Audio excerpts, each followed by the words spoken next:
Halo semuanya, kami dari kelompok 1 yang beranggotakan Fiona Angelin, Melvin Lusli, Harunisa Ajreka, Ella Rahmawati, Heltin Richardson.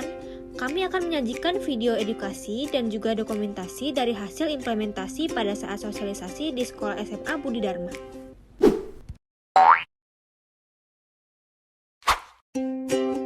Halo adik-adik, salam sehat buat kita semua. Topik yang hari ini akan kita bahas adalah perlindungan terhadap hak asasi manusia. Sebelum memulai topik kita hari ini, kita perlu memahami terlebih dahulu apa itu hak asasi manusia. Apa sih yang namanya hak asasi manusia?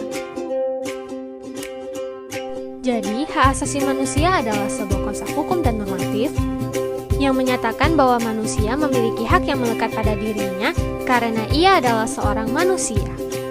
Hak asasi manusia berlaku kapan saja, berlaku di mana saja, dan kepada siapa saja sehingga bersifat universal. Jaminan kebebasan HAM juga sudah diatur melalui beberapa pasal dalam Undang-Undang Dasar 1945 loh. Menurut UU Nomor 39 Tahun 1999, HAM adalah seperangkat hak yang melekat pada hakikat dan keberadaan manusia sebagai makhluk Tuhan Yang Maha Esa. Apa saja sih jenis hak asasi manusia itu? Jenis-jenis HAM ada 6. Yang pertama, ada hak asasi pribadi. Hak asasi pribadi mencakup kebebasan menyatakan pendapat, kebebasan memeluk agama sesuai dengan keyakinan masing-masing, dan kebebasan untuk bergerak. Yang kedua, ada hak asasi ekonomi, seperti hak untuk mendapat tunjangan hidup bagi orang miskin dan anak terlantar. Yang ketiga adalah hak asasi politik. Hak asasi politik mencakup hak pilih dalam pemilu, hak mendirikan partai politik, organisasi masyarakat, dan organisasi lainnya. Hak yang keempat adalah hak asasi hukum. Contoh dari hak asasi hukum yaitu hak untuk mendapatkan perlakuan yang sama dalam hukum dan pemerintahan. Hak yang kelima adalah hak asasi sosial dan kebudayaan. Contoh dari hak ini adalah seperti hak memperoleh jaminan pendidikan, jaminan kesehatan, dan mengembangkan kebudayaan. Hak yang terakhir adalah hak asasi dalam tata cara peradilan dan perlindungan. Hak ini mencakup hak mendapat perlakuan dan perlindungan dalam hal penangkapan, penahanan, penyitaan, penggeledahan, atau peradilan. Setelah kita pahami apa itu HAM, hal yang penting adalah penerapannya. Penerapan HAM dapat dilakukan baik di lingkungan sekolah maupun masyarakat. Contoh penerapan HAM di lingkungan sekolah yaitu tidak mendiskriminasi murid, tidak mendiskriminasi sesama teman, mentaati tata tertib yang berlaku di sekolah, tidak menjauhi ataupun menghina teman yang disabilitas, tetap menghormati dan tidak menghina guru yang disabilitas, menghormati teman dengan agama yang berbeda, dan membela teman yang dirundung. Contoh penerapan HAM di lingkungan masyarakat yaitu menghargai hak sesama manusia, mengajak masyarakat untuk memberikan aspirasi dalam lembaga swadaya masyarakat, menegur dan melaporkan setiap pelanggaran HAM. Bagaimana jika terjadi pelanggaran HAM? Apa saja dukungan yang dapat kita berikan dalam penegakan HAM?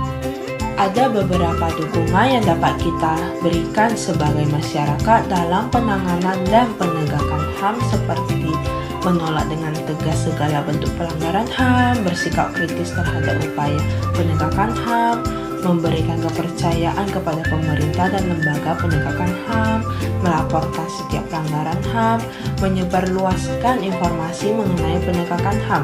Tidak hanya dukungan kita sebagai masyarakat, ada juga beberapa dukungan diberikan pemerintah dalam penegakan HAM seperti pembentukan Komnas HAM, pembentukan instrumen HAM, pembentukan pengadilan HAM.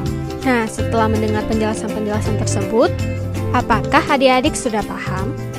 Kita sebagai makhluk Tuhan Yang Maha Esa hendaknya menghindari pelanggaran HAM dan menjunjung tinggi penegakan HAM baik di lingkungan sekolah maupun masyarakat.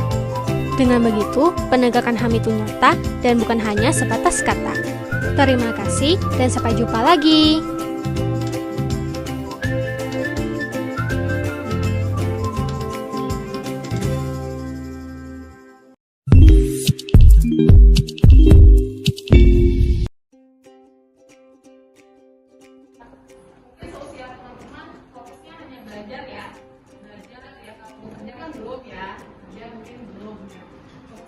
Belajar, nah tujuannya untuk apa?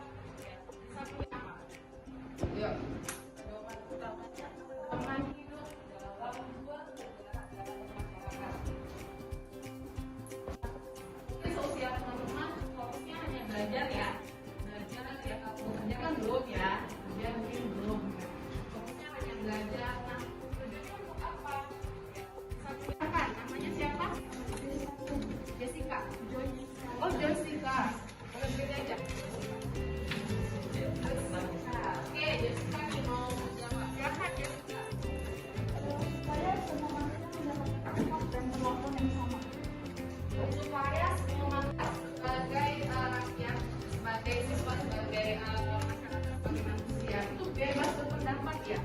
Bebas